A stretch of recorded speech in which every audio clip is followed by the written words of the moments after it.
Legend has it that in maybe 2016, we had a weekly show called RachTalk, my weekly show where I sit in our craft room at Chic HQ, drink caffeine, and talk about random things in my life. Let's do it.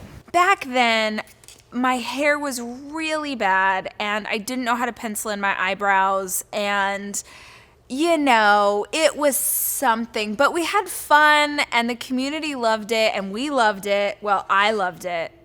I mostly liked it, and Jack put up with it. But it was a really fun thing that we used to do, and we thought as we start 2021, let's bring it back. Let's bring back this show.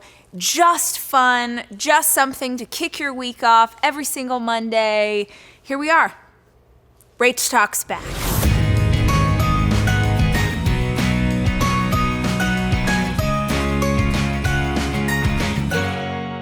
Oh my gosh, Jack, it's literally been 4 years since we did this last time. Not a ton has happened though. Basically, life is exactly the same.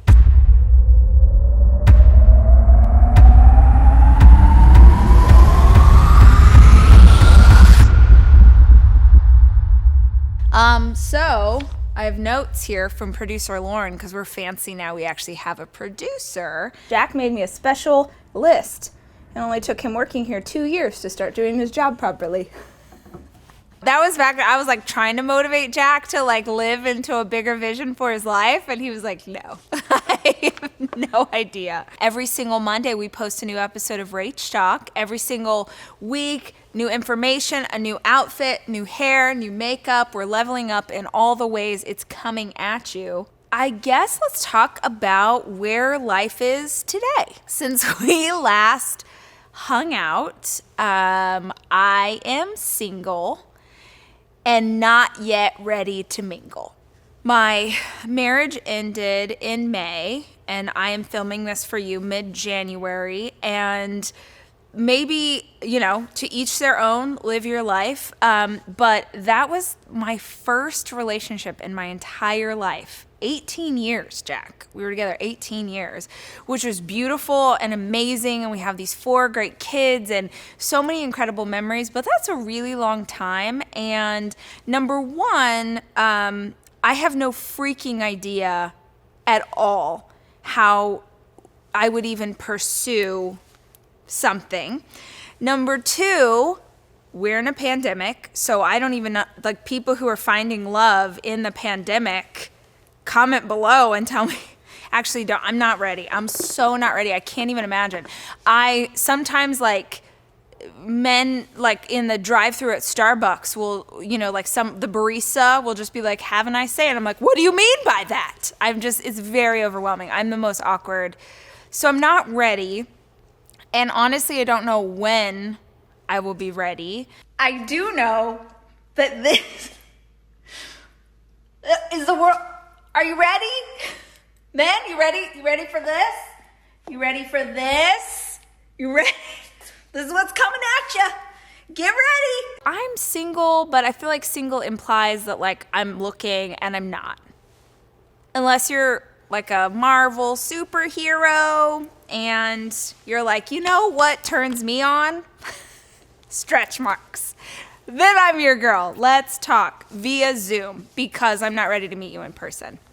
On the Rachel Hollis podcast in 2021, my intention is to do a lot more solo episodes, meaning where I'm just teaching. Those are the most popular episodes we have. So I'm teaching tomorrow on anxiety and a bunch of different ways that I learned to manage my anxiety over the years and things that have helped me. So if that's something that you struggle with or you know someone who does, it'll be tomorrow on the Rachel Hollis podcast. Oh, we should flash back to the time that my future best friend, The Rock, sent me his tequila. It's The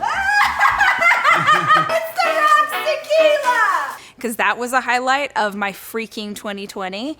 And then that tequila became the best-selling liquor brand, I think, of all time.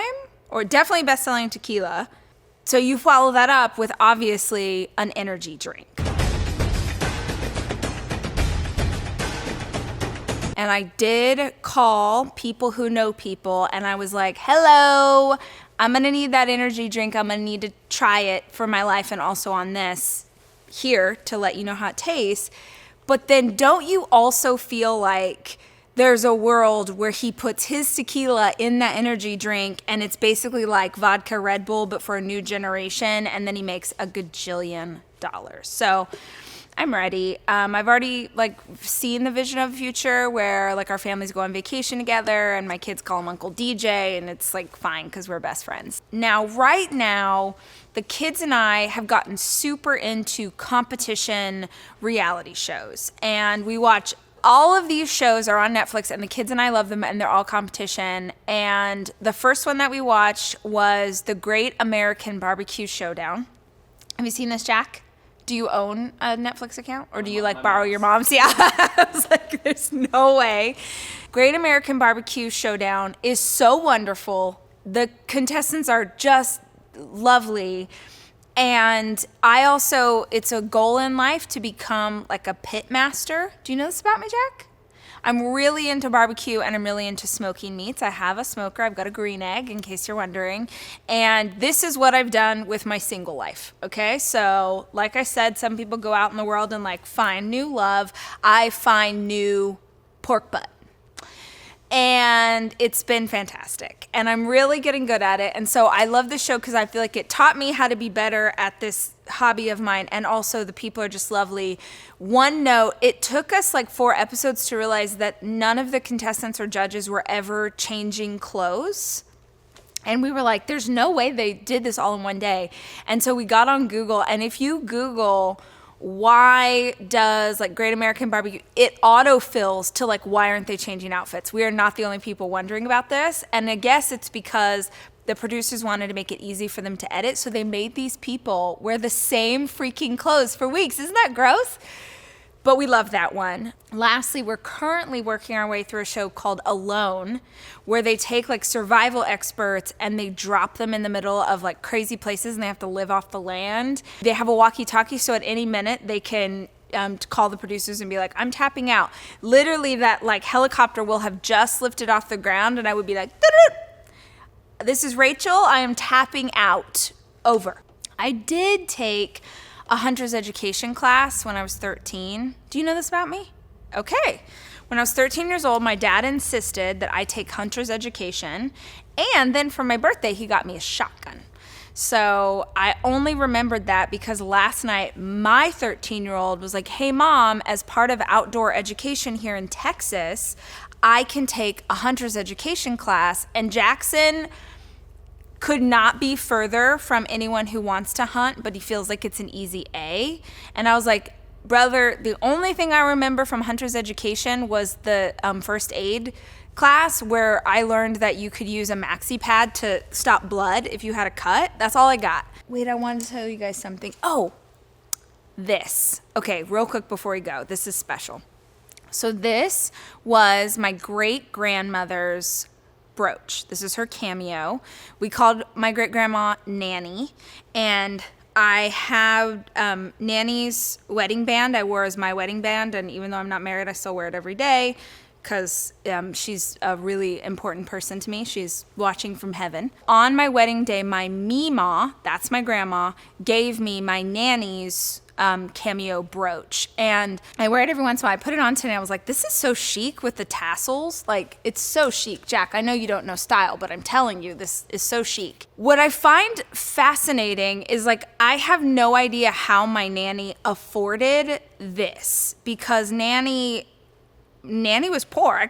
I do not come from any resources or access, and Nanny didn't have anything. And today I was like, it was the first time that I thought like, Nanny, did you rob a train? Like, how did you get this in your life? I don't know, she might've stolen it, but it's still very special to me. And I feel like we should call it out because it was hers. So they tell me that I need to tell you guys to like and subscribe. So what I thought I would do real quick is call my son, who's 14, and he is the king of, like, he knows YouTube really well. So I thought I would ask him, like, how do I tell people? He's at home right now because distance learning. Hopefully he's not in class. Hello. Hi, are you out of class? Can I ask you a quick question? So I'm doing a new YouTube show, and what do the kids say to tell people to like subscribe and like my thing or whatever? Like, what's the series about? No, I just need people to I need to tell people to press those buttons so that they get notifications about my show. If you enjoyed the content that I made, like it or something, and then for subscribe, push the notification bell to get notifications every time that I post this series. Oh, so they have to press the bell? To get notifications, you have to turn on notifications for your channel. Perfect. So they have to push the bell. Okay, so ring that bell. Should I say it like that? Ring that bell, yo. No. Perfect. And also, just as an FYI, that episode I did with Ninja, where I interviewed Ninja, it should go up today. So I'll send you the link as soon as I have it. Oh, okay. All right, I love you. Have a good day. Love you. Bye. Oh, Jackson, sweet boy. Oh, also, if you like today's show, oh my gosh, please share it on to wherever the heck you share things with people that you care about. Did I have a sign off? I feel like I had a sign off. Until next time, I love you and I'm rooting for you.